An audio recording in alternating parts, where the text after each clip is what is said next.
Wolf Wally, Webnovel Book 4, All to Do. Calvin the Wolf Sailor arrived home. He opened the door. "Kids, kids," he said.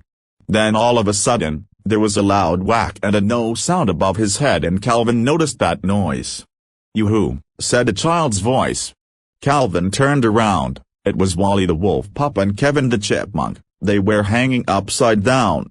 Wally's overalls reached over to the bottom of his underwear but was still on his shoulders. Kevin's underwear was also shown when the middle of his pants was down to his legs.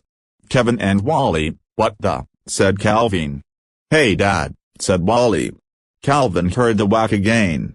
Wally's overalls snapped back to his chest, and he and Kevin fell on the floor and got on their foot paws. Calvin got angry. "Both you boys need to stay in this lighthouse," he said. "Kevin, and I know it's you," said Wally. "Come on now," said Calvin.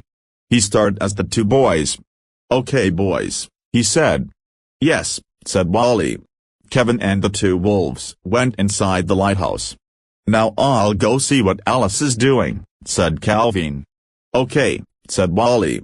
He looked at Kevin. "You're coming, Kevin," he said. "Oh," said Kevin. Then he went inside.